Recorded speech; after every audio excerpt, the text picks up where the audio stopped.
Here we go, and welcome to the first real session of Acoustics. How did you like the first one? Yeah, was good? Okay. I kind of had a sense that halfway through people were like, okay, he's probably gonna go on talking for another half hour.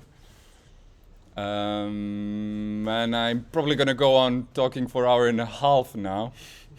I mean, my stamina is still quite all right with that. But yeah, you know, it's up to you. You have to break it up. I mean, I'm trying to break it up with stupid jokes, but that's still just me talking. So try to break it up. It's, in essence, the point is that I'm really in love with all this theory, and I find it so crucial to say it out loud and to, you know, make you consider these things more deeply. So yeah, just have to throw shit at me if I'm overdoing it, all right? Cool. So today, well, what I left with last time was a little question. This kind of relationship between variables in an equation is something we're going to get to today. So I'm not going to introduce it and then come back at it. But I'm really interested about the decibels. Okay, who can say something meaningful about decibels? Are they weird? Are they cool? Yes. It's a logarithmic approach to something that we consider linearly. Why do we do this? Any idea? Someone else had something to say about dBs? So why? Yes? Is it to the fact that it's the same as the whole point source, you double the distances, or if you go certain distances, half as loud? Yes, so you've got something going there. So what we have in terms of dBSPL, sound pressure level measurement in decibels, is that by doubling the distance, you drop 6 dB. And that's already a good clue. You see, that's very interesting to note how memory works. You know, you latch on to these fragments, but that's plenty, because if you have the capacity to think it through, that fragment is just enough for you to devise the whole chain of arguments. So you see, it says if you're doubling the distance, what does that mean? It means that if I'm at half meter and I have 80 dB, and I double the distance, which is 1 meter, I'm going to drop 6. I'm going to have 74. Now, if I double again at 2 meters, I will have 68. Okay? So you see, it is actually the case that linear distance does not map linearly to dBs. So you can't say dropping a meter will drop a certain amount of dB. You can say dropping a factor of. So the point is that the equal amount of dB does not relate to a distance as a fixed value, but relates to the multiplier of the distance. Okay, so if the multiplier is the same, then you get the same amount of dBs. And that's very curious because it's the same thing with musical intervals. Okay, so if you think about it, if I have 200 hertz, the octave on top is a factor of 2. It's 400. Now, another octave is not another 200. It is another factor of 2. So again, equal steps are not equal differences, but equal multipliers. So if you want to go equal steps, you have to keep multiplying with the same number, not keep adding the same number. Okay, so in that sense, that's why I'm linking in the musical intervals here, because it's a fairly similar thing. But we still didn't get to the question, why the hell do we do this?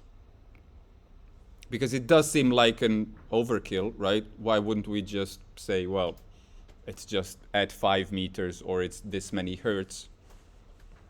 Well, we do it, it's a perceptual thing. Our perception is more aligned with a logarithmic scale. And I say more aligned because it's not exactly aligned. Right? So, and that's what psychoacoustics is all about, or mostly about, is essentially creating units of measurement which are not directly related to physical measurement, right? The pressure, but actually have a table in between. So what we do is, in psychoacoustics, we do a whole lot of measurement of people's ability to hear stuff. We average that, and then we create a, so to speak, translation curve from a physical measurement to a psychoacoustic measurement, you could say. So we actually have, for loudness, we have something that is close to dBSPL, but it's not exactly that. In fact, we have two things. We have phones and sones, by the way. It does get complex. And actually similar with the musical intervals. So with the musical intervals, you do have your equally tempered scale, right? The way that, well, not the piano is tuned, but the way that, you know, musical instruments are normally tuned. And actually, it comes close to how we perceive pitch in terms of distance, right? Because a major third is kind of major third everywhere. But it's not exact. It actually fails in the low frequencies. We have a slightly lower frequency resolution for the lows as well. That's why bass players can get away with fretless instruments without being very accurate on pitch, because it just doesn't really disturb us that much. In fact, it gives a bit of a flavor. Okay, so that's the point, that we're looking at these logarithmic scales and we're going to be using them throughout. And my lovely little example here that will hopefully stick, like the halving of doubling the distance, is the age. Okay, so typically when we think about people's age, we think along a linear scale. But actually, if you think about it, it just doesn't serve us as well as it could, right? And my stupid example here is that if I am 12-year-old and my girlfriend is 20, that's a huge difference, right? That's almost a no-no. You shouldn't, I mean, did anyone have a girlfriend you know, like that? I mean, I'd look up to that person in any case. I mean, all the girls when I was a kid, they liked the older chaps anyway, so I was like, But right now, I'm actually the day after tomorrow, I'll be 41, so I'm still 40. And my girlfriend is 48. Is that a huge difference? Not as much, right? I mean, it is a difference, but it's fine. Now, the point is that if we measured age in dB, it would actually serve us much better. Okay? So I'll just do this little bit of calculation. Probably the most convenient things, I don't know if anyone has fallen in love with Max MSP already.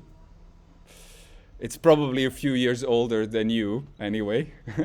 So it could work as a matter of relationship. But I will quickly do some Max MSP patching, because it's probably the quickest way, or at least the least painful way, to calculate some dBs. So I won't take you to the calculators and logs yet, maybe not even. Because in Max MSP, what we have is a to dB object, and it just does all the maths. Okay, so it's supposed to be amplitude to dB. Amplitude meaning a gain factor, which is actually a ratio.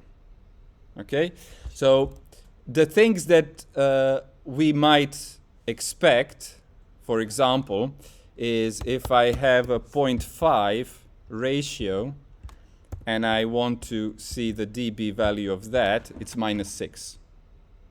Okay, so this is my halving of the amplitude, which will produce a 6 dB difference.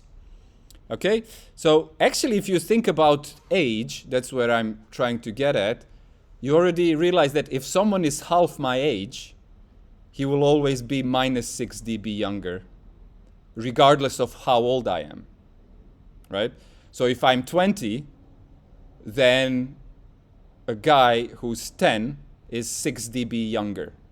If I'm 40, the guy of 20 is 6 dB younger. So you see how the distance scales with magnitude. the larger the magnitude, the larger difference accounts for the same, so to speak, distance in dB. Okay?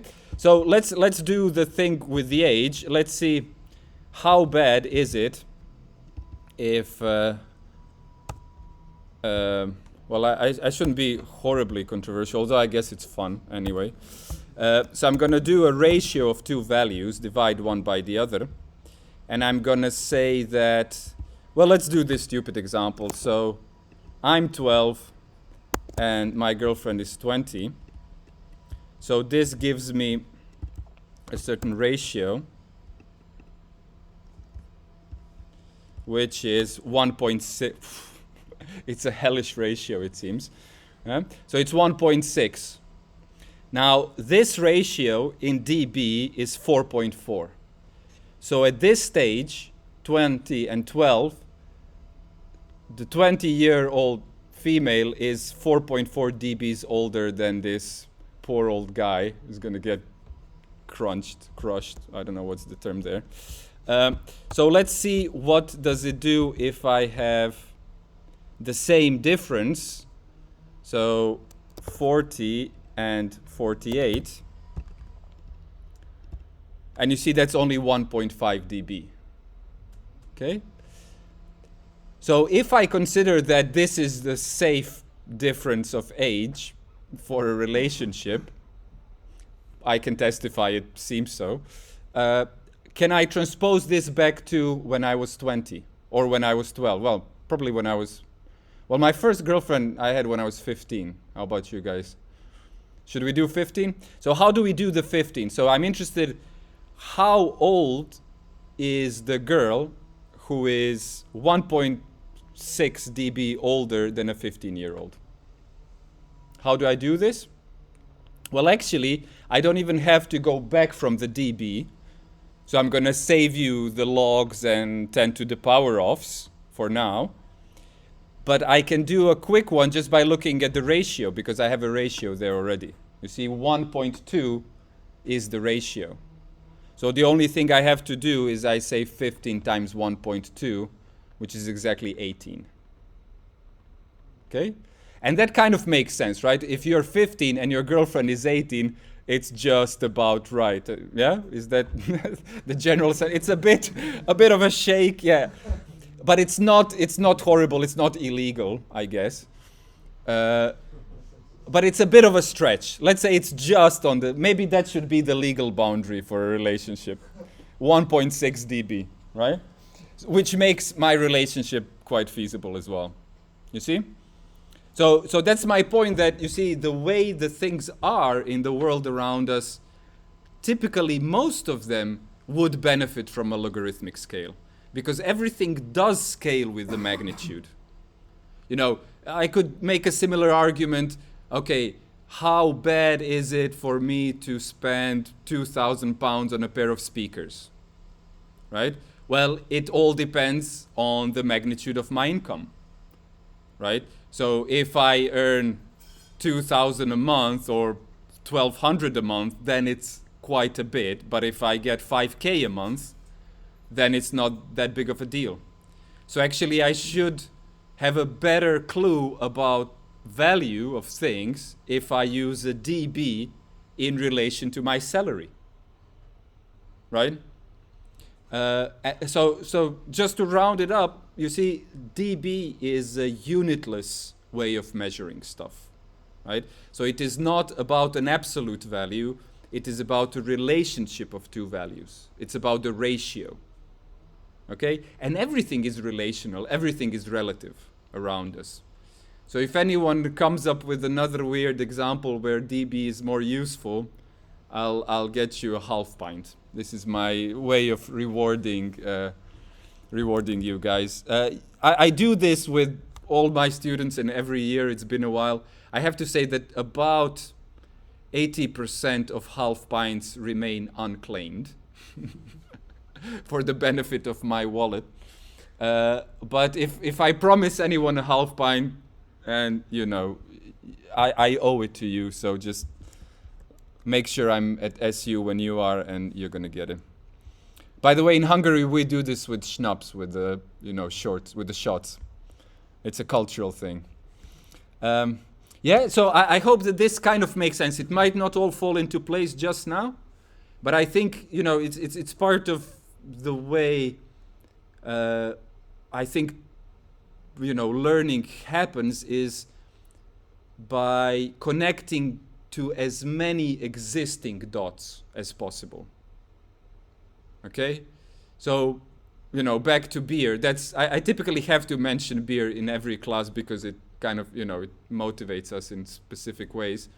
So for example, if I say, do you want how bad is another pint, right? So if you've had 2, another pint is not too bad, but if you've had 9, you're about to hit the 10. Think about it. Maybe it's better express it in dB. So how many dB of beer should I, what's safe? Okay, enough of that. So let's get on to the actual class for today, which is waves. So I've tried to give titles. By the way, I've populated bits of Blackboard already, although I believe the schedule is not quite there. But I tend to give these simple single word titles to each class. And hopefully it helps link up the content. And, well, this is the first thing to look at in acoustics because everything evolves around our understanding of waves. So for today, I'm going to try to discuss all of these things. And again, I'm picking the titles such that they're short, but also I prefer to pick words which are not very familiar. As I said, using the word attenuation and all the rest. So the good outcome will be if you see one of these keywords and you can actually link most of the content to the keyword. So we're kind of trying to do a tree-type structure. So let's start with sound waves. Well, first question, what is sound? Is it particles or is it waves? Let's do this politically necessary ceremony of dividing the population, right? Let's get a fight going. So who supports the particle idea? Who supports the wave idea? Let's take it outside. Who's stronger? Who's more convinced? You're right, you're wrong. Shall I have some hands in the air? Waves, few waves, yeah, particles, few particles. Okay, exciting. What is my opinion? Well, actually sound is a neurological phenomenon, if you ask me. There has to be ears and brains for sound to exist. I mean, we can define it in terms of physics, but many other things that we don't consider sound will fall under that definition. So if we define sound, we have to define it using the word perceive, maybe human, maybe mammalians, maybe whatever. Because you see, as I was talking last time about, the continuity between pulsation and frequency, physically it is not something that is an obvious category. You could say it is air pressure variation between 20 hertz and 20 kilohertz. But why 20 and 20? Well, it has to do with perception. So you're back again into neurology. So I would say, sound is a neurological phenomenon. Now, what is necessary for sound to become perceived? Well, it is the pressure undulation of the environment, of the atmosphere.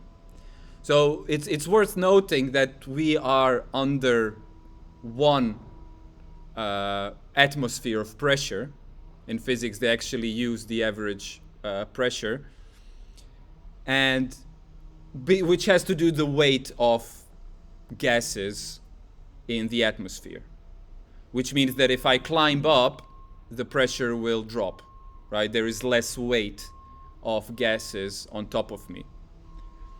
So the point is that actually the way the sound is transmitted in the environment, in air, is that this pressure, which is huge, undulates very little tiny bit compared to its overall magnitude, and that undulation is sound to the extent it is of an appropriate frequency, or in simpler terms, space, right? So what does it mean? If we hear a sound, it means that the pressure undulates, oscillates more than 20 times per second.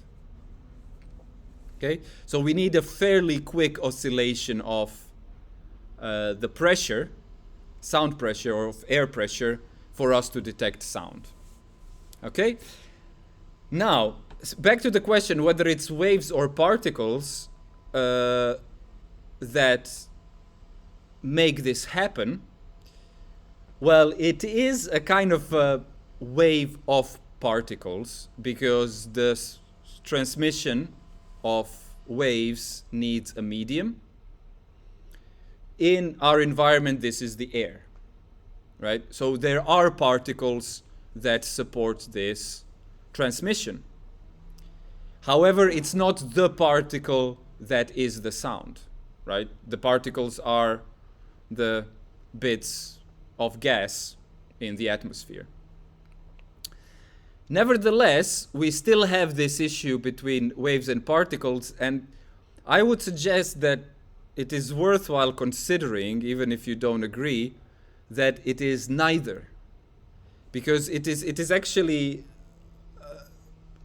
it's a mindfuck, excuse my English, the fact that we have an idea, we have a model, so a neurological phenomenon, right? A monkey brain comes up with something, and then we say something in the environment is that. You see, it doesn't really compute.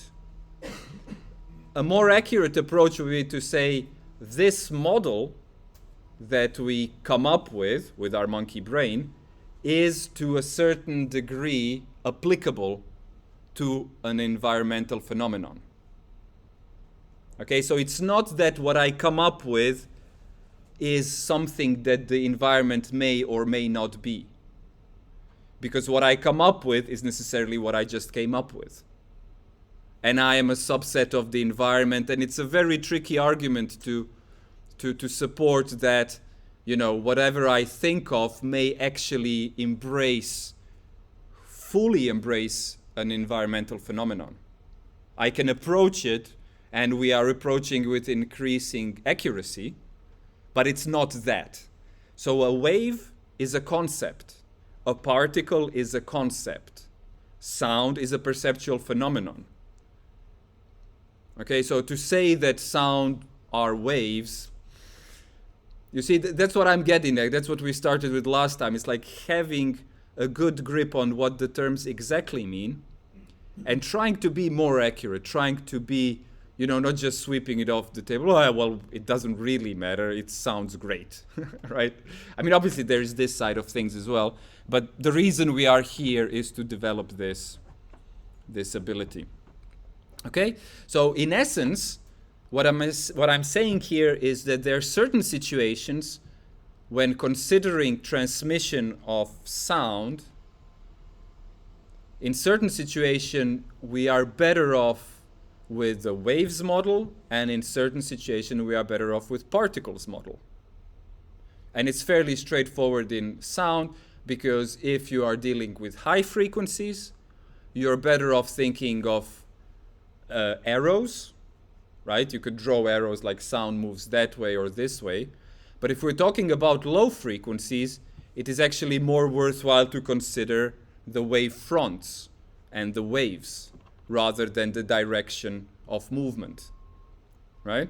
And it has to do with the relationship between wavelength and the size of enclosures and size of obstacles.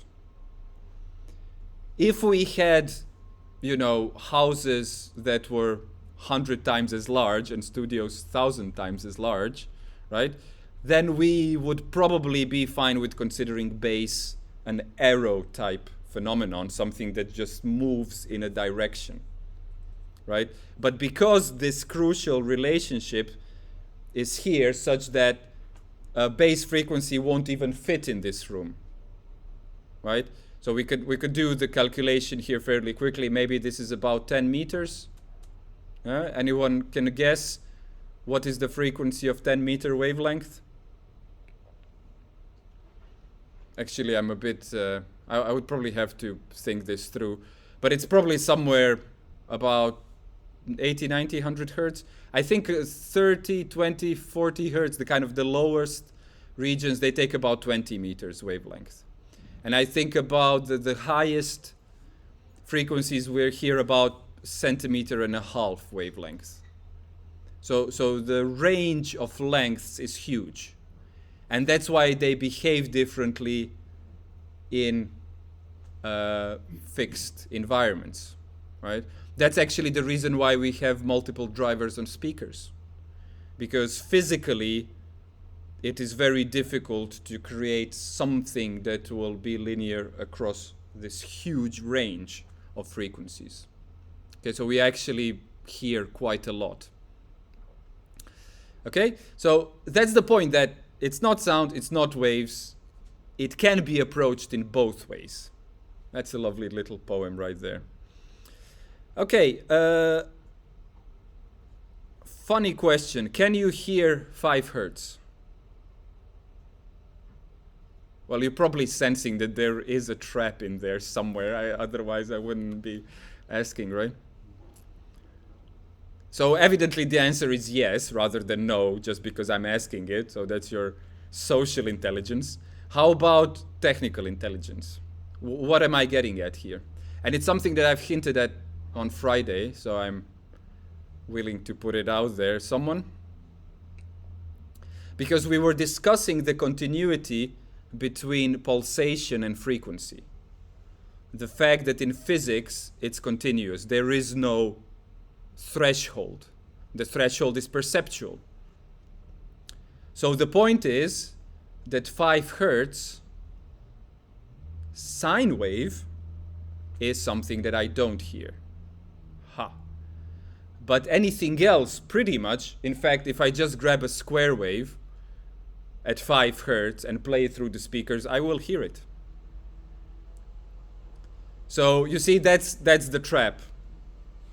You know, and that's the trap that shows, you know, how you need to approach things in order to be able to examine them, analyze them, critically acclaim them, and be sure that your statement is unambiguous, right? Because if you write your lovely dissertation and you say, oh, well, it's this and that because I don't hear anything under 20 hertz.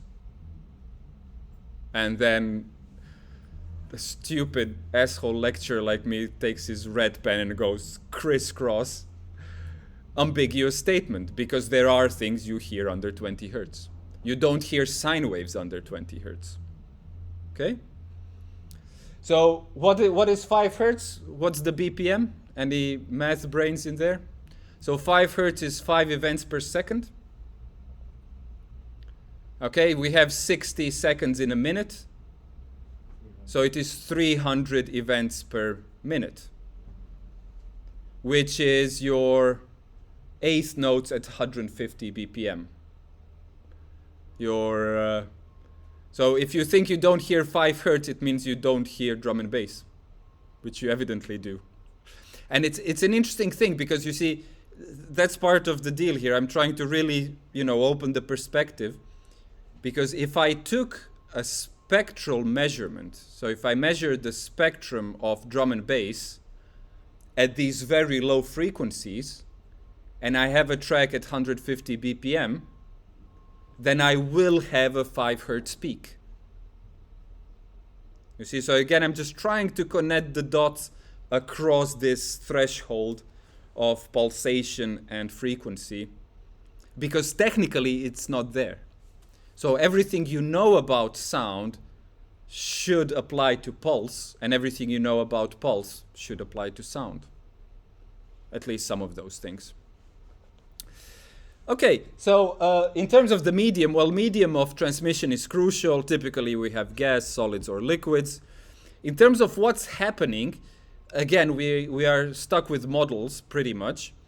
And a good one is balls on springs, because actually when the sound is transmitted in air, the particles don't necessarily travel.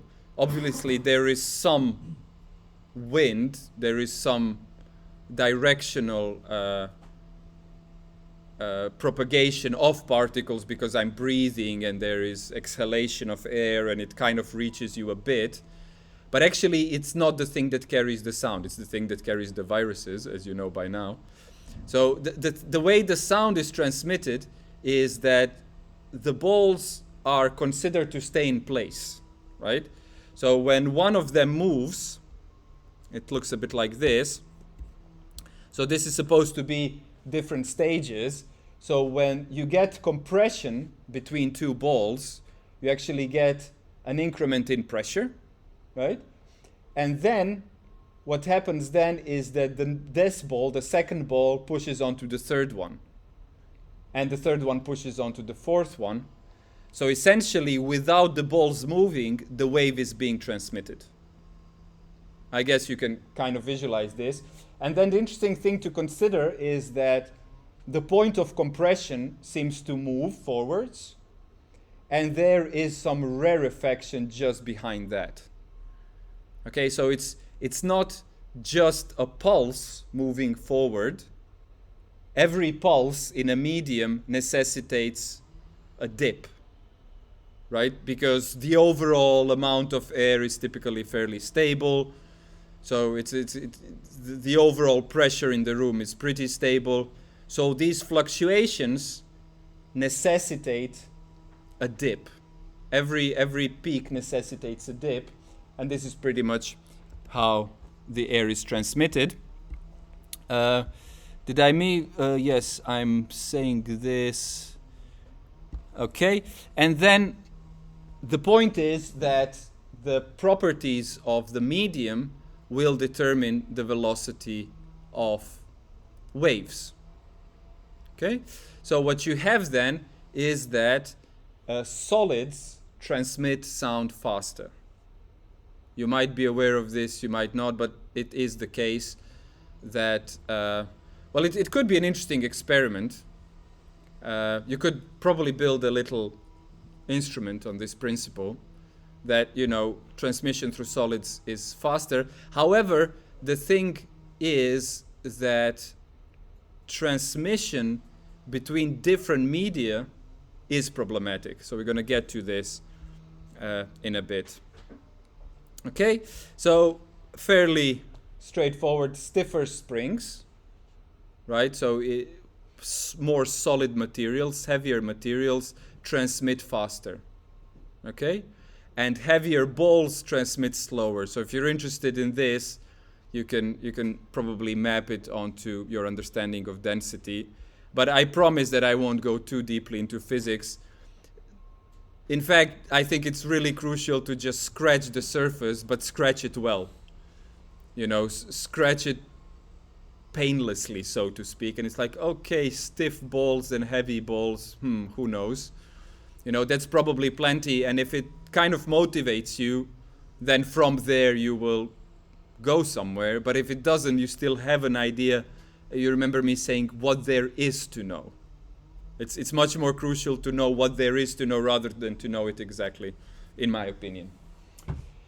Okay, so the interesting thing is, or the thing that makes things horribly complicated, is that we distinguish between pressure waves and velocity waves.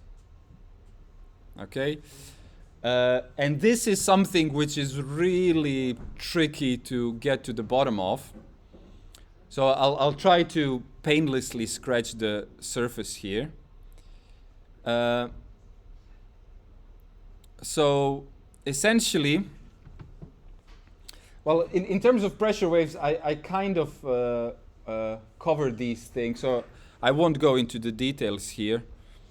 Uh, although some of these terms should be discussed already. Okay. Excuse me, guys. We're doing a lecture here, so if you keep it down, that's great. So, what kind of waves do we distinguish? We distinguish longitudinal, transversal, and toroidal vibrations of solid objects.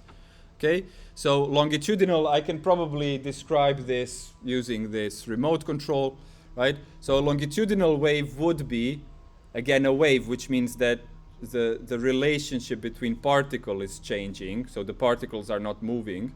So the relationship, the wave travels longitudinally means across the longest dimension, and typically it reflects off the boundaries. Okay, so we'll talk about boundary reflection in a bit. Transversal waves are across, okay, and toroidal waves are actually, well, I won't demonstrate it, I could probably break it, but it's a kind of a twisting of the object. So objects can also vibrate in this way. Okay, so just, and we will use similar terms for room modes, so it's probably worthwhile to distinguish these, although you probably won't have much of an encounter with the vibration of objects. I think, how many people are taking instrument recording investigation? Few, yeah, about a half. I think it will be mentioned, but maybe not much more than that. Because obviously there you might be discussing in more detail the vibration of bars, like xylophones and stuff like that, vibration of strings, of membranes, and all the rest. If you're missing it, let me know and I can expand on that.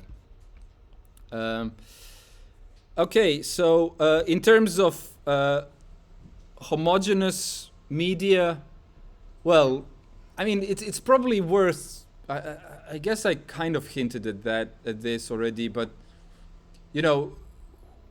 acoustics is horribly simplifying environmental phenomena, and it's still horribly complex. So it's really kind of, maybe it's not worth it. Because, I mean, at least for our purposes in terms of music and really complex signals, complex environments, it really just gives us a way of thinking. Okay, I've mentioned that still modeling a room is not necessarily going to give you great, valuable information on how it sounds. But to understand the basic principles gives you a way of thinking and thereby a better methodology in your trial and error.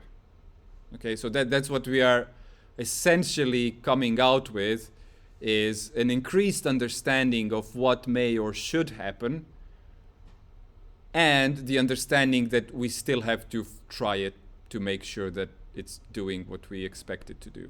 Okay, so it's a kind of improving your thinking ability rather than giving you a recipe or like a pocket calculator. It's like, oh, well, I know acoustics, I'm just going to calculate that and here is the result. In fact, towards the end of the module, I've mentioned Mac Acoustics coming in.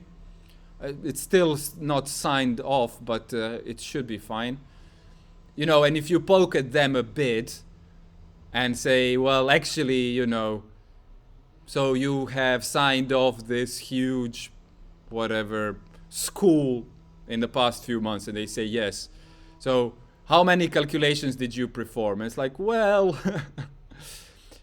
how many measurements did you perform? Well, it really is in the middle. It really is a lot of,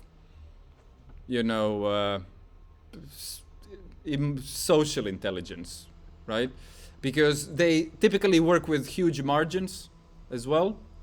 So if a model predicts something, they'll just stick 6 dB on top just to make sure, right?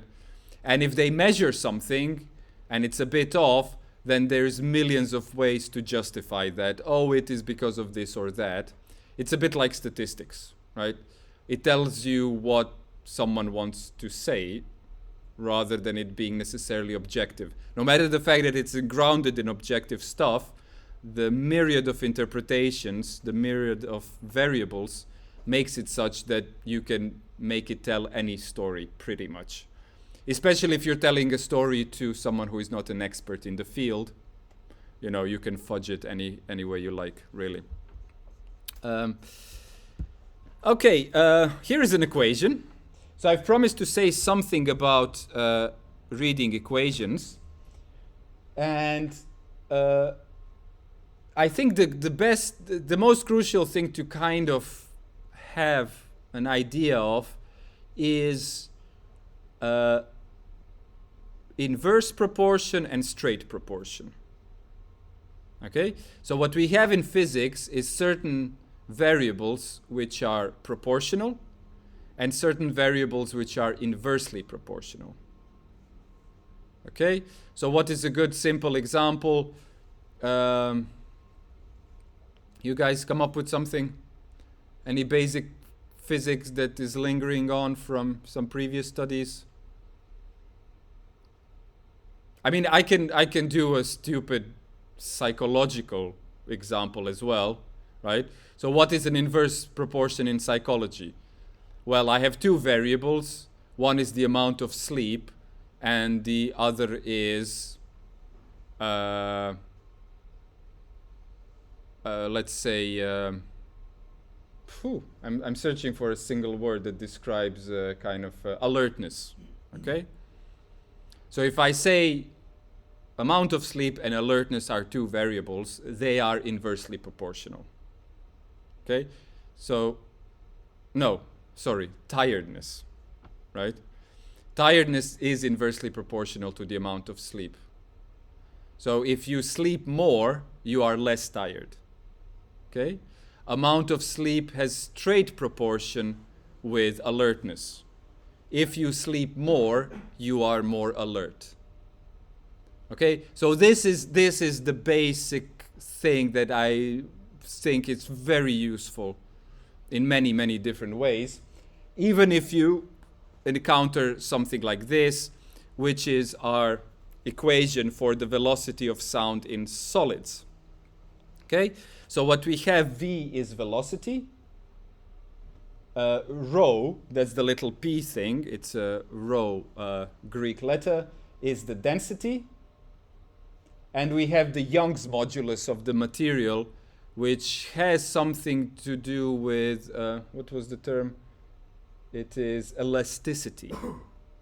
So how elastic it is. Okay? So it kind of goes hand in hand with the balls and the weight of the balls and the stiffness of the springs. And what it says then is that there is, no matter the fact that there is a square root sign there, the proportion is still possible to read. So what if you have nominator and denominator, right? So everything above the line, so to speak, on one side is proportional to what is above the line on the other side. And if something's above the line, well, on the left side there is no line, but you can imagine it be v over 1, just to get the line in there, so you get the visual relationship there. So in this case, v is proportional to Young's modulus, and it has inverse proportion to the density. Okay? So how do we read this? If the density is higher, the velocity is lower. If the elasticity is higher, the velocity is also higher. Okay, so this is typically how you can read these things. Now, this again is a huge simplification because it assumes fully homogeneous media, which there is none of. And actually that's where the exciting bits about the sound begin, the fact that there are anomalies in the medium and, you know, just discontinuities and all the rest, structural irregularities, all of that. But nevertheless, that's my little introduction to reading the equations. Okay, I'm not going to go through all of the things because, as you see, I have a huge slideshow to go through before you all start hating me. So typically gases, right? We're going to discuss transmission in air, You can remember 344 or 340. The point is that the velocity depends on the absolute pressure. So day by day it would change. It depends on the humidity. It depends on the temperature as well. So it's nothing like a constant. We have a good ballpark for this. But as we discuss all the things that relate to the velocity of transmission, you probably will understand how things are constantly varied in our environment. Okay, here's a few relationships between these things. I won't go into that. In terms of liquids, you might be surprised, you might not be. There is a huge scientific domain called water acoustics. And, you know, oceans are very acoustical. Transmission lengths are much larger. Typically, lower frequencies travel better as well. You probably heard of whales communicating across hundreds, if not thousands of miles. So it's a very acoustically rich environment. Well, pretty much like air. It's very rich. In fact, one of the things that I would like to highlight, it's a hugely important thing. It used to be my catchphrase in instrument recording back in the day when I was doing it. And my claim is that reproducing an acoustic sound is impossible. And I came to this conclusion. I think I had it up for about 2 months. I had my setup such that I had a few cymbal stands. I'm a bit of a cymbal freak. And I had a pair of little Genelecs, and I had a park of microphones and a park of cymbals. And I spent about 2 months, or at least the free time in that period, just doing record, listen. You know, I could just spin in the same chair from the recording position to the playback position. And I had a lot of microphones to swap different positions, all the rest, and a lot of different cymbals. And 2 months into the experiment, I realized that recording is impossible. Okay? And the reason I was saying this is because the actual richness, you know, the tactile, you know, the tactile quality, the cymbal is real. It is there. It is so rich. And I can create a beautiful recording, and I can transform it in even more exciting ways, and I can get really amazing sound coming out of the speakers based on the recording, but it's just never gonna be that. Okay? Now, this is the practical side of things. The lucky thing here is that there is a theoretical bit that supports this as well. And it has to do with the point source paradigm. It's a paradigm because it determines the way we think, and we don't investigate the underlying assumptions. The good analogy here is actually with water. So imagine the surface of a sea, ocean, whatever, and imagine trying to reproduce the richness of this phenomenon by having a very detailed description of how a single point of the surface is moving up and down, or 2 points on the surface moving up and down. So that is your stereo reproduction, right? So again, in order to do any acoustics at all, we have to simplify things to the point source idea, which means that there is a single point in space which radiates this energy. But it's never a single point in space, right? In fact, if you take an acoustic instrument and you walk around it, or even more, so you put an array of 40 microphones around it and analyze all the spectral data, you will see that it actually emits a different radiation characteristic in all possible directions, right? So if you have, I mean, the larger the instrument, the more true it is. So if you take a double bass, you know, if you look at the front plate, it vibrates more with certain frequencies, less with others. It transmits the attack like this, not like that. If you take the back plate, it does a different thing. If you take the side plates, they do a different thing. So actually an acoustical instrument radiates in all possible directions different spectral characteristics. Okay? So to think that I can measure the pressure variation in a single point and describe this complexity is technically unimaginable.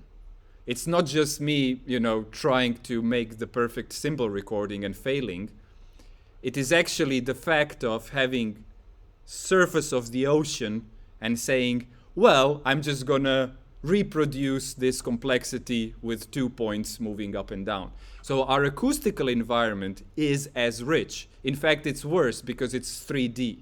It's not just the surface of the ocean, it's the whole 3D set of vibrations, undulations going on and happening. And the interesting thing is that our hearing has developed to be able to recognize this complexity, right? So the initial idea was that, oh, but it's because I have two pressure sensors, right? Therefore, having two sources of pressure should be just about right. And it's great, no doubt about that. But it's never really it, okay? Because with our ears, we can recognize how natural and how complex a sonic environment is. And especially if you develop your peripheral perception, which I think I've mentioned. Did I mention peripheral perception? I should probably go back to acoustics now.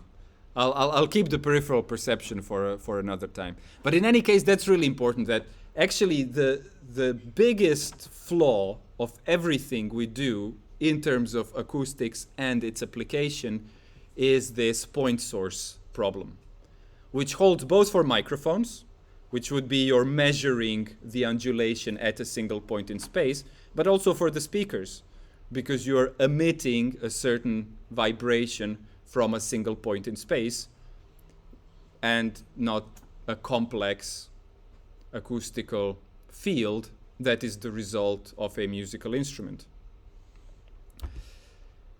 Okay, sound velocities, there you go, here's a table. Now wavelength, that's fairly straightforward. So again, we're back to the balls. So the distance between two rarefactions or two compressions will be your wavelength. It is inversely proportional to the frequency, right? Inversely proportional means that the higher the frequency, the lower or longer the wavelength. No? No. Looks like my proportions are all over the place today. So, again, you see, I'm actually living up to my standards because I said I never remember things. I want to be able to come to the conclusion as I speak. So here we go. I didn't remember what the hell it was. So higher frequency have shorter wavelengths. So it is inverse proportion. So higher is more, shorter is less. So the more the frequency, the less the wavelength. I was right. Okay? So that's fairly straightforward. And that can draw a little graph, a little oscillation of pressure. Here's the formula.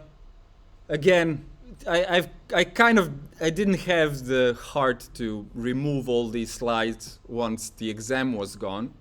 This was much more pertinent back in the day when students had to write exam with calculating stuff.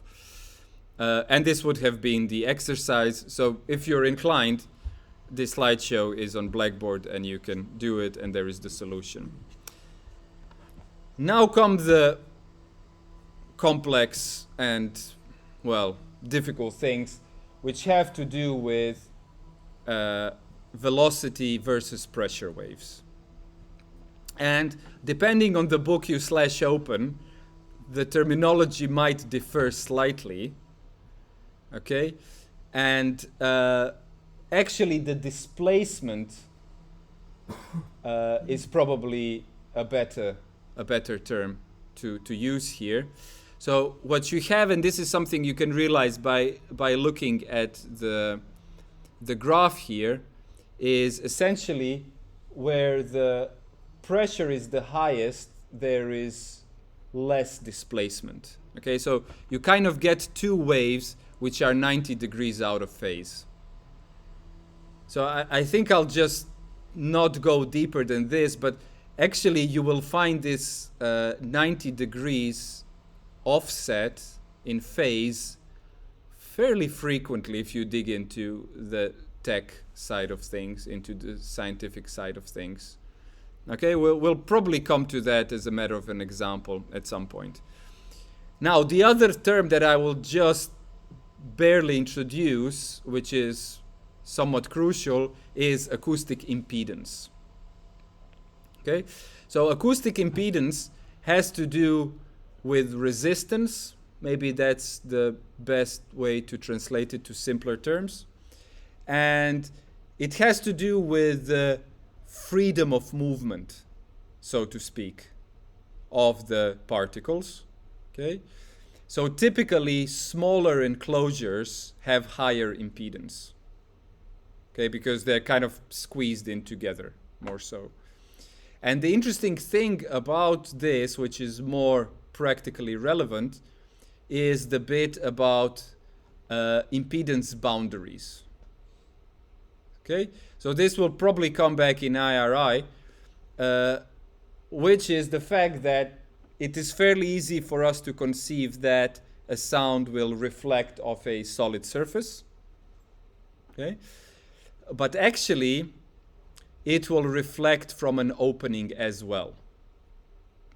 So if there is a solid surface in the room, that's a huge impedance boundary, right? Such that the impedance is much higher because of the boundary, not inside the material, okay, but at the boundary. The funny thing is that that is fairly straightforward to conceive, but if I have an opening, so I could actually take the porthole of this speaker as an example. So it is an opening from inside.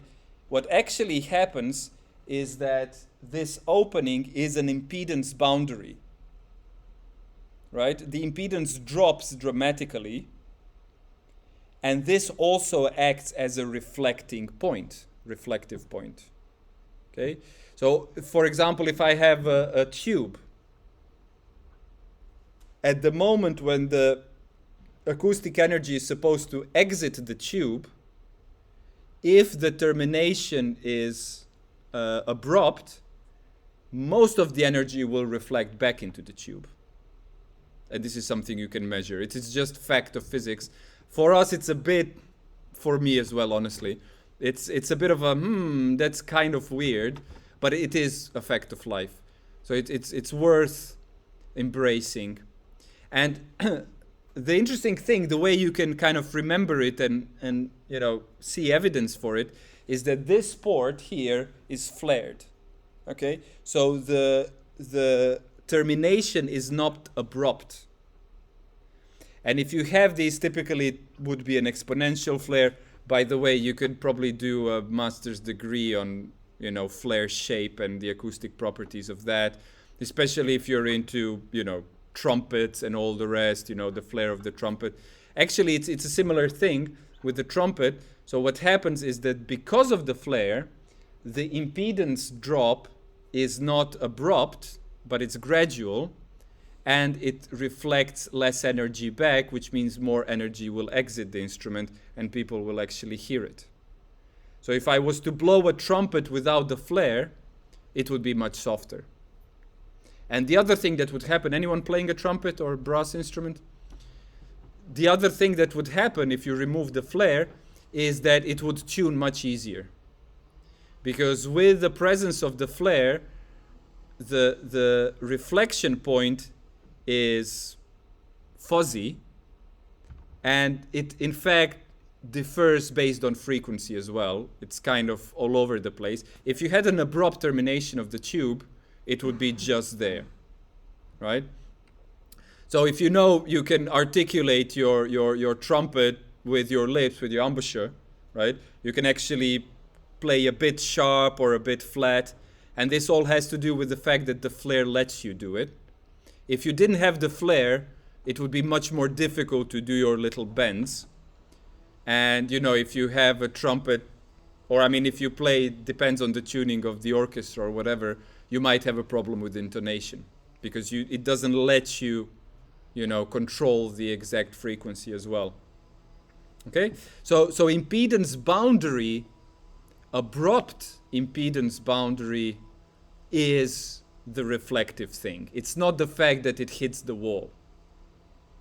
Okay, so this is the kind of, you know, underlying thing that if you can start thinking this way, then some things will fall in place more easily. So it's not like, you know, the ball which actually bounces against the wall, but it won't bounce against an open window, right? Sound will bounce against an open window. Okay? Cool.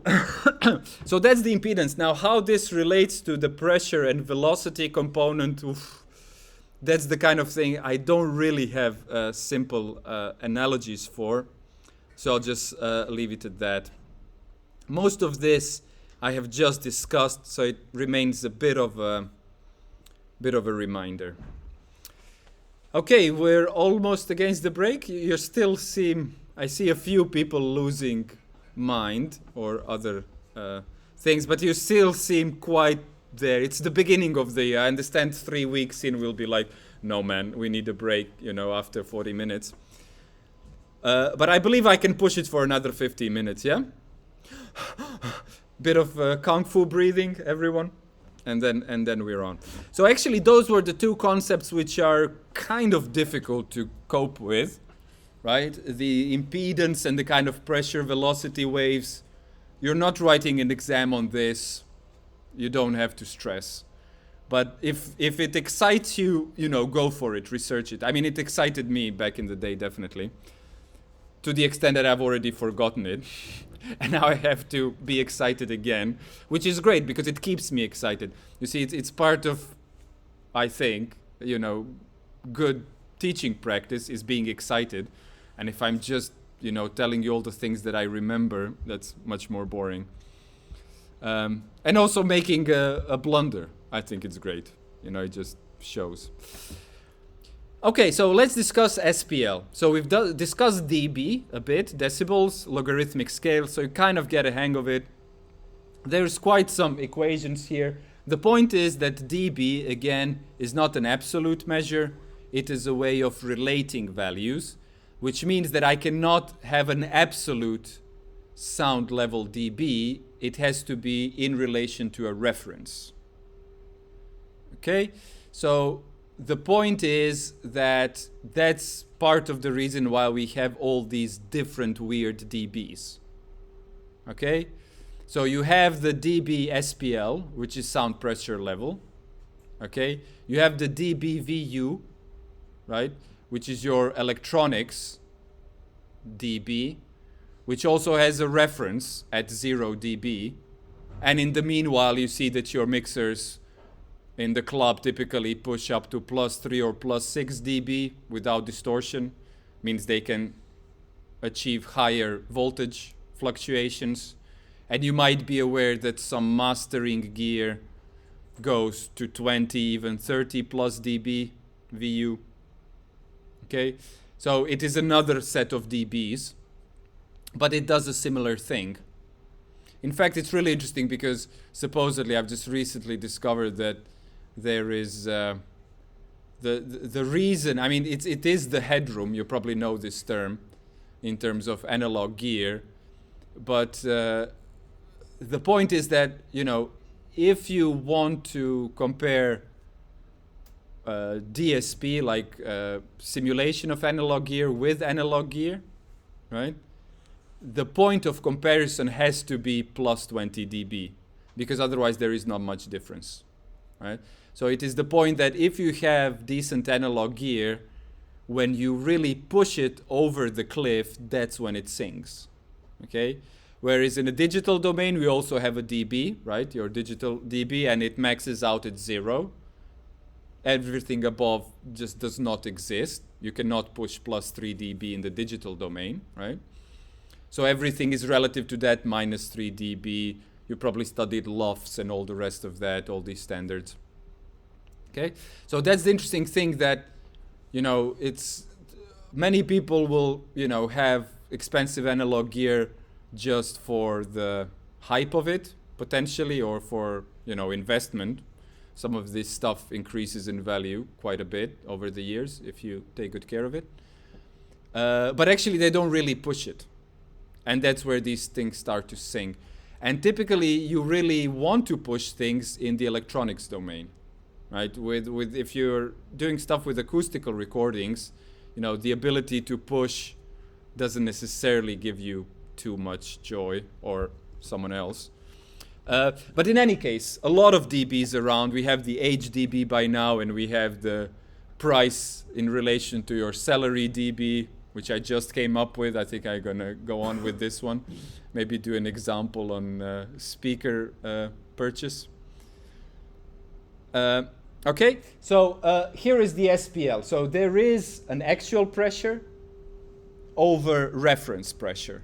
So you remember, it's similar to me dividing the two ages. I have to get to a ratio of two values first, and then I take the log, and then I have a factor, and that's about it.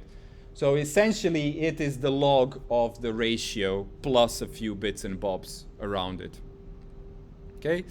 The reference pressure is 20 micropascal. That probably doesn't interest you much. It doesn't interest me. And then there is a thing with dBs. If you have square related values, you have 20 log, and if it is a linear value, it is 10. Oh no, it's the other way around. 10 if the pressure is squared. So if you don't do dB over pressure, but you do dB over power, which is a square of pressure, then you would have 10 log, 10 times log.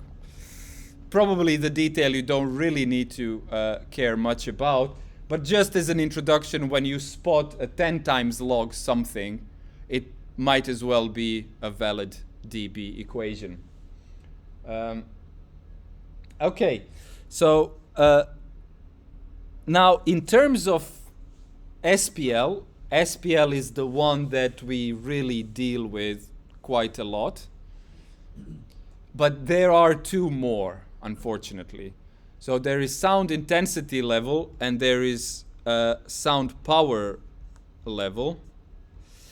And we typically, I think we can just skip them. It used to be interesting because there's few equations. You can go between the 2 or 3. If you really want to remember something about this, the easiest thing to relate to is that SPL is the sound level at the receiver, okay, which has a relationship to the source with distance. The level at the source is typically sound power of the source, and it actually tells you something about the source. So the SPL tells you something about what's happening at the receiver. The sound power tells you something at the source, and the sound intensity tells you something about the receiver with a given surface. Okay? So if you have a larger membrane, which is at the receiver, and a smaller membrane at the receiver, the sound intensity would be different. But that's just a kind of a ballpark thinking, just that you have some sense of it. And in any case, that if you encounter sound intensity level or sound power level, that an alarm rings, it's not the SPL. Okay, so you cannot freely interchange these. There are equations to go back and forth. You probably won't need that. But as a matter of being educated in the domain, it's crucial.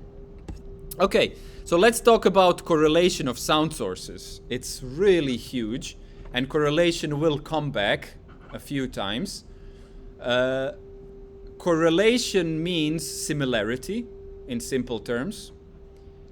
And the point is that at the point of receiver right now, you're hearing my voice, you have a direct sound path and you have reflected sound paths. The sound that comes through the reflective path is correlated to the direct path sound. Evidently, it is the same source, it is very similar. There might be things that happen to it at the reflection point, so the correlation might drop just a bit, but actually it is highly correlated. If I have multiple sources emitting different things, different sounds, these are uncorrelated sources. And this is hugely important in acoustics because they add up differently. Okay? So it's not the same thing if, and in fact what I could be doing is I could do a triple mono there. So I could play the same mono signal through 3 speakers, and different things will happen in relation to playing 3 different sources. And this is something we will probably get to in the practical, so I might as well already tell you that if I have a single noise source and I send it through 3 speakers, things add up differently from me having 3 noise sources in different speakers, while perceptually they're identical. Okay? So if I play you one noise source, you know, one noise generator and another one, you can't tell the difference because it's just pink noise potentially. But if I play from 2 speakers, the same noise, the same oscillator, and compare that to playing 2 different oscillators from 2 different speakers, there's a huge amount of difference. And if you move around the room, move your head, you will hear it. Because correlated sources will interfere.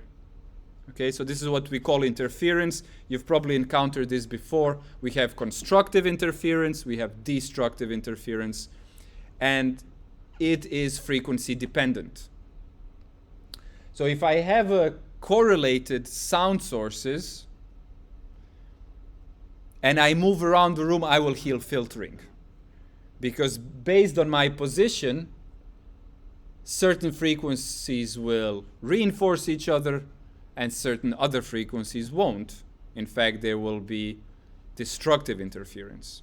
If I have 3 different noise sources playing from 3 different speakers and I move around the room, I won't hear filtering.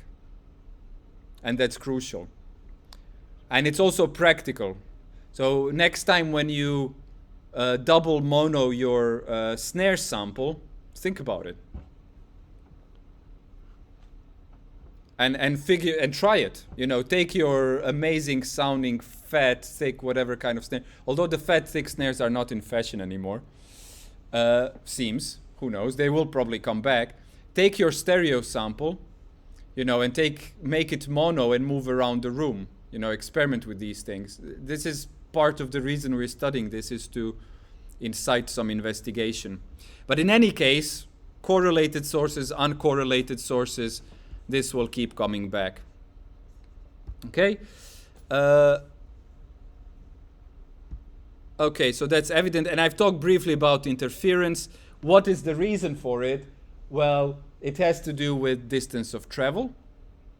And if the distance of travel is different for different correlated sources, then what you will have is that certain frequencies extinguish each other. And actually I have a really nice way of explaining this, but I don't think we really have the time to figure out why is it so that certain frequencies extinguish and certain aren't. But actually this is the pattern you will expect in terms of reinforcement or attenuation of frequencies. And the important thing is that different frequencies will give you a different pattern, slightly thicker pizza slices or whatever they are. Okay? This is the spectral characteristic of interference. So it is not just that certain frequencies are attenuated, it is that there is a range of frequencies attenuated and they are actually linearly spaced. Okay? So you get a comp filter. So that's what happens, and we will, I think next week we will already see, it's not really easy to get a very obvious comp filter from the analysis that we perform, but it's kind of there and we might think of ways to improve. But it happens. In fact, you know, when you hear this when a plane flies over. You see it's like a huge phaser effect, right? When you hear a plane. So it's a broadband signal, which means that you will probably detect the dips. And the fact is that as the plane approaches, typically this effect is much stronger if you're on a concrete floor or asphalt or whatever. What happens is the geometry is such that the path difference, this is the crucial term we use, will become increasingly smaller as the plane approaches. So actually the comps, the notches will be moving. Okay, so that's what you hear. You hear a huge comp filter when you hear the plane flying over low or something like this. It actually does the comp filter effect. It is the reflection of a sound source, therefore adding to correlated sound sources. Okay, inverse square law, we've mentioned this already. This is the complex equation. You don't really have to worry about this. The rule of thumb is reduction of 6 dB with doubling of distance. Now, in terms of the boundaries, it is actually quite crucial. There's some equations describing this. You might be aware that if I have a speaker against the wall, it is louder. If I move it away from the wall, it is softer.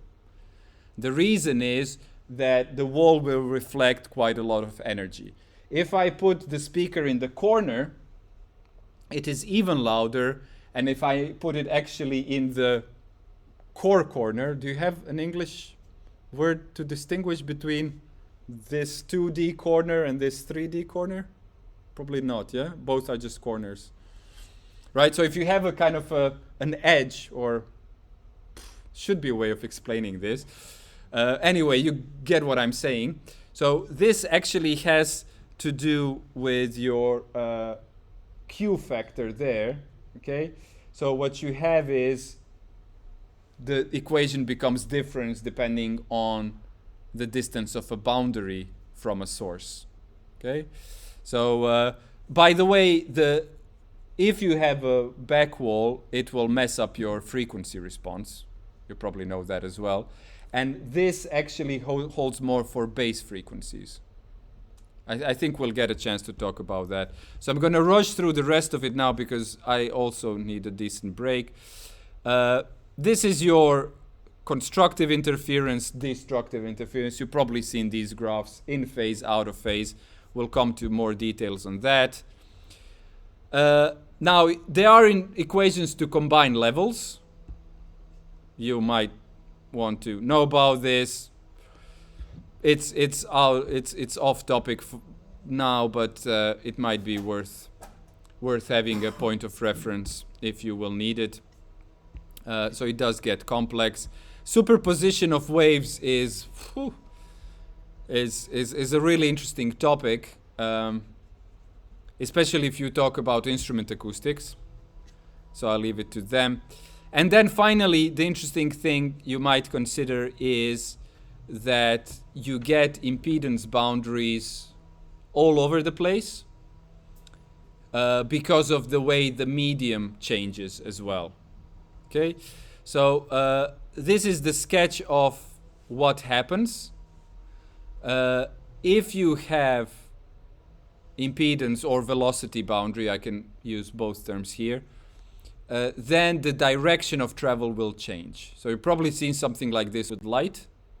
Okay, it happens with audio as well. And the interesting thing is that because of this, we have this interesting outdoor refraction. Okay, so if the temperature decreases with height, meaning it's colder up there, then your sound waves bend upwards. Right? So just as here, they change direction based on the properties of medium. Okay? So it's an interesting thing to consider, you know, in PA. Maybe Bruce is talking about this. Probably some of you are doing live sound. You know, you point speakers downwards, right? If you just have speakers facing the audience and you're really far in the back and the air is colder higher up, then you get this phenomenon, and in the back the sound is very weak. Okay? So you see that, you know, technically it is more challenging to put all this PA on top of the rig facing down, right? Why are we doing it? Well, this is one of the reasons. I mean, it looks cool as well, but there is acoustic things about it as well. Now, if the temperature increases with height, typically on a summer evening, then the sound waves bend downwards. Interesting things. And then wind does things as well. Okay? Just so you know. And then turbulence, well, it's a whole other thing. So in any case, that's it for the theoretical bit. This is the bit of a revision. I'm not sure I'll have the time for this, but, you know, if you want to think of something related, think of this. If you want to do some exercise with dBs, you know, if you had some talent for maths, it's really worthwhile keeping it strong. You know, if you've done this before, one way or the other, and, you know, find your love for it, because if you keep it going, you know, 10 years later, you will just easily, you know, jump into more of an engineering role, and you won't have to suffer much. If it's not your cup of tea, forget it. And then finally, I would suggest everyone read the first chapter of that book, which is in the reading list. Okay, so I propose a 15-minute break. Have a good sip of air, and then we'll be back in here, and I will introduce the practical.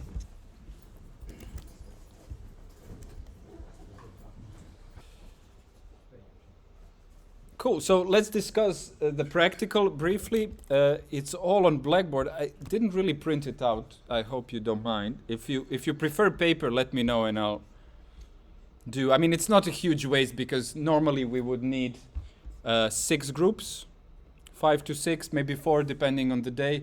So 6 sheets, it's not a huge amount. So it might be useful for you to have a kind of a paper. But I guess people normally have laptops with them. You guys carry laptops? Yeah. So you can just slash it open anyway.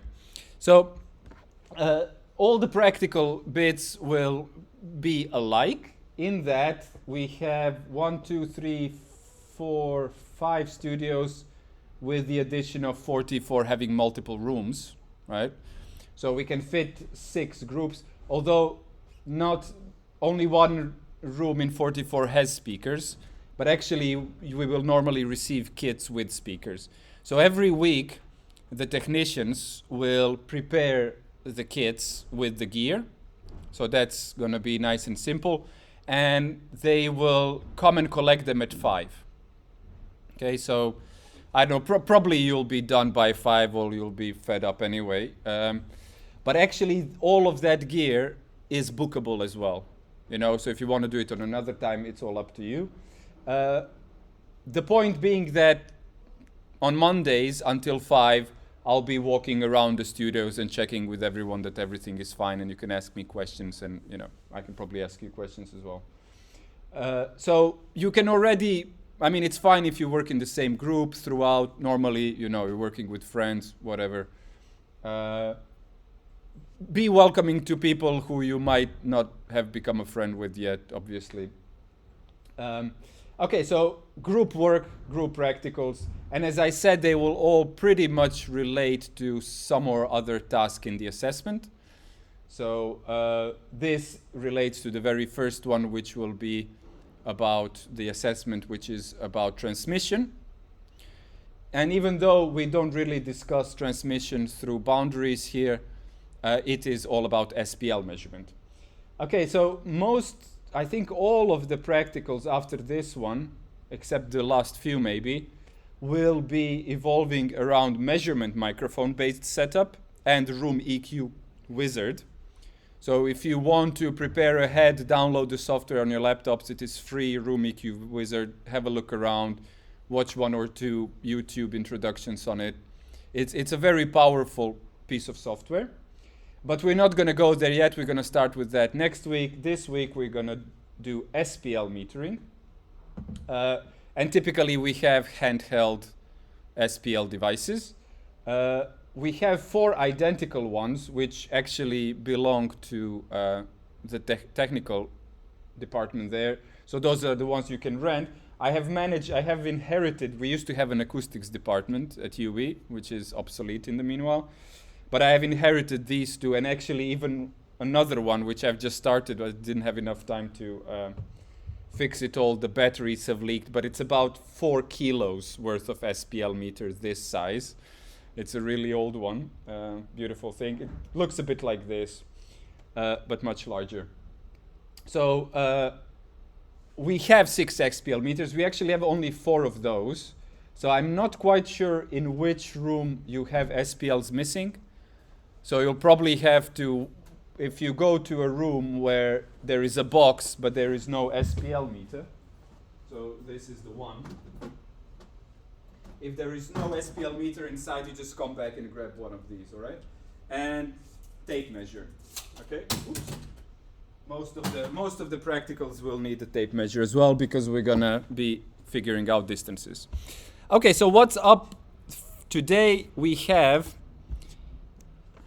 essentially the distance related level drop. Okay, it's not a huge challenge, I would think. What we need is pink noise signal.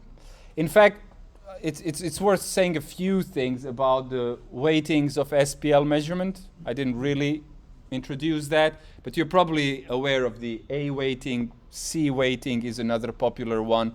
We have the flat SPL or the Z weighting, and there's a few obsolete ones as well. There's a special one for aircraft industry.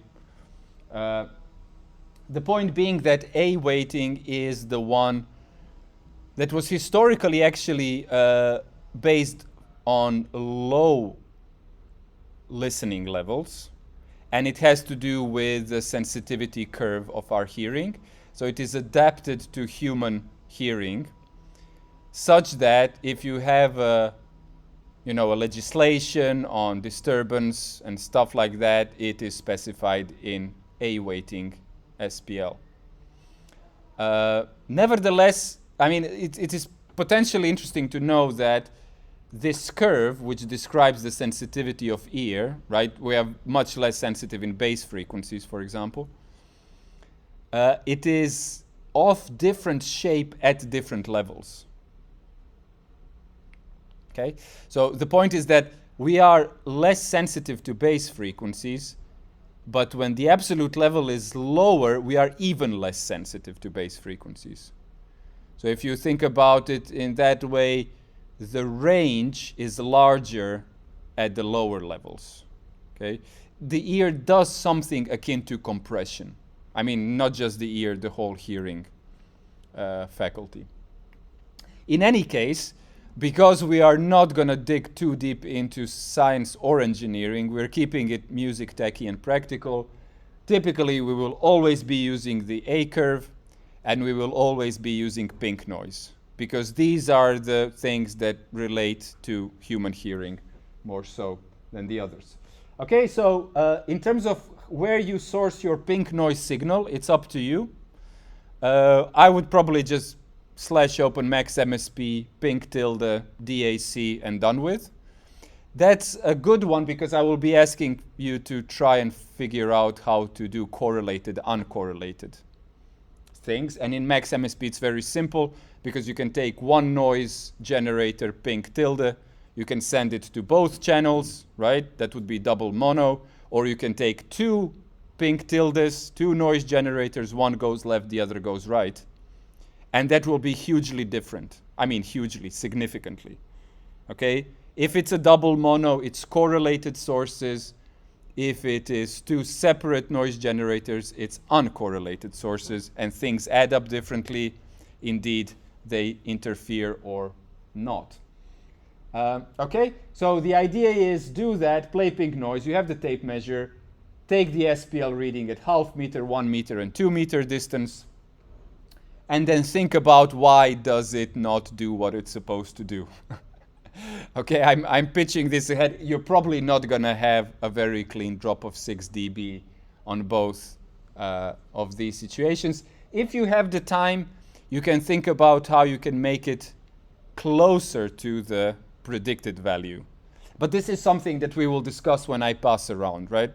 So when you've done it, think about it, discuss it in the group, what the hell is going on, and then I'll come around and we'll discuss it together. That's the first one, or the second. The second task, or the third task, will be the doubling the number of sources. Okay? So here we will have 2 speakers emitting pink noise. And the idea is, the first thing to do is have your microphone in a triangle, equilateral triangle. So the distance to the between the speakers should be the distance from each speaker to the source. Right? Equilateral triangle. That's the idea. And then measure the level with a single speaker and measure the level with both speakers. Okay? Again, there is a theoretical prediction of what should happen, so we can discuss that. And the point there is that you also should calibrate the level of the speakers. Okay? You can do it from the position in the middle, but if you do it nearer the speaker, then you obviously need to do the same distance from both speakers. Okay, and this kind of calibration will also come back, so it's a worthwhile exercise.